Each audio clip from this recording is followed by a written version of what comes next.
Hey guys, how you doing? Well, just wanted to give you guys a heads up. Just got some units in, and one thing I've noticed on eBay, there's a lot of liquidators out there that have been flooding the market lately. And that's not necessarily a bad thing, but one thing you do need to kind of keep an eye out for is buying liquidated equipment. This is actually the second unit that I'm having to return, and I'll show you why here. Good looking unit, don't get me wrong.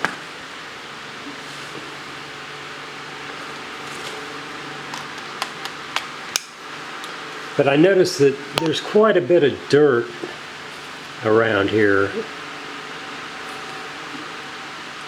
That doesn't really have an issue with it, but at the same time, I'm guessing that this radio may have been through some hard service.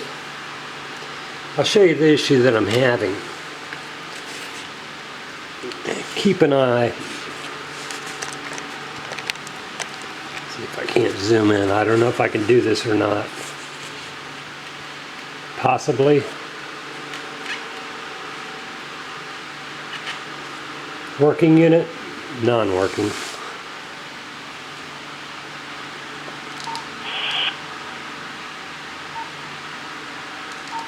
Check. See how that's powering out? Now you might think it's a bad battery, because that can happen when it comes to radio batteries. That's not beyond the realm of possibility.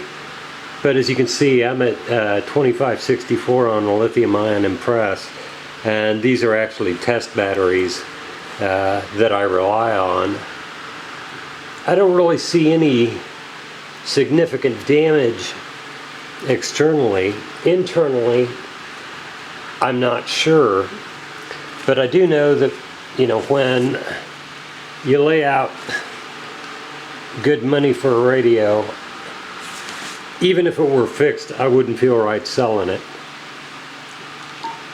Check.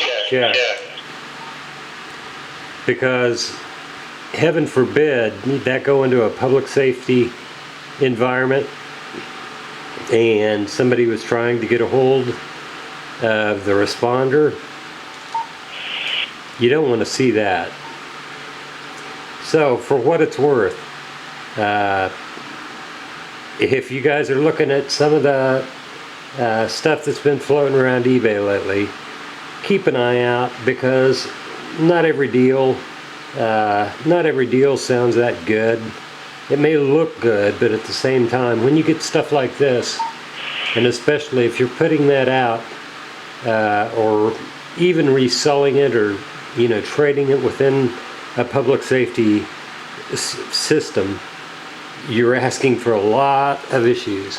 And this is just something that it happens. It's not that big of a deal. I'm not that upset.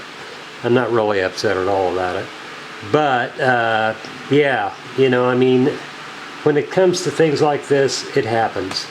And when radios are liquidated, you do not know where their origin, where they came from,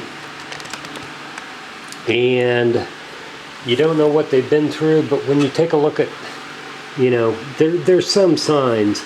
I've seen some radios that actually have on the back of them. By the way, this thing transmits fine. On the back of them, screw it, I'm not selling this radio, so the contacts can be corroded because the batteries over time can stay on the radio. A lot of flood damaged FEMA radios are coming onto the market. It's just one of those things to where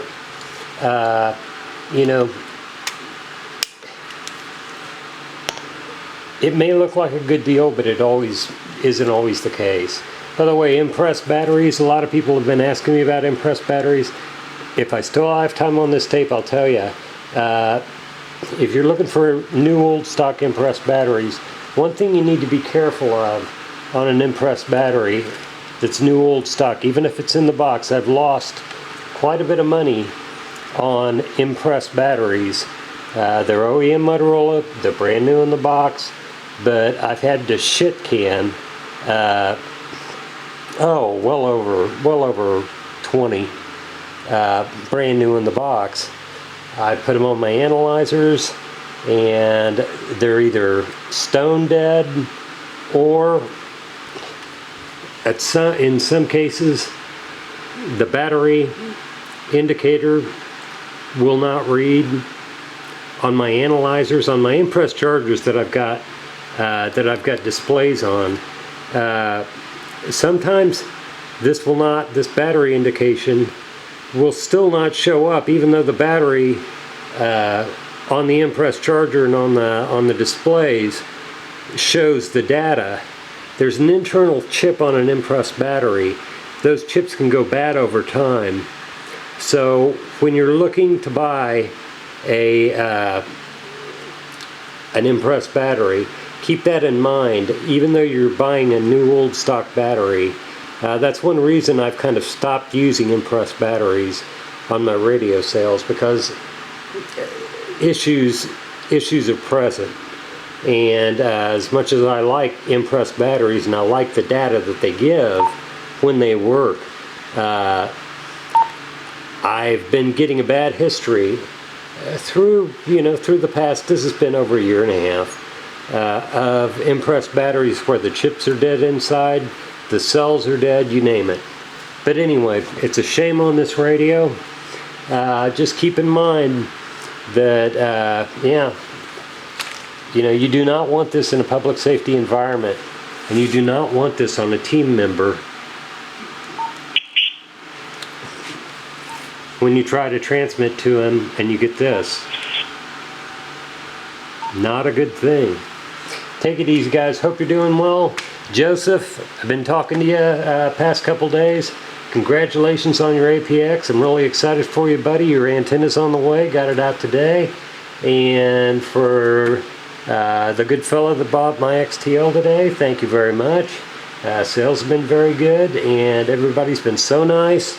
I hope you're having a very nice summer, and keep an eye out on Liquidated equipment. It's just one of those things that, radios that show problems, even not as extreme as this, but trust me, I've written off more radios at the end of the year, thousands of dollars worth of radios, due to issues that I didn't feel comfortable selling or repairing the radios and selling. When it gets down to it just damn straight gets down to the fact that you've got a reputation, and you don't want to disappoint people, and you don't want to disappoint your customers. A lot of people don't care, but at the same time, if there's any kind of issue with a radio, I'll write it off at the end of the year.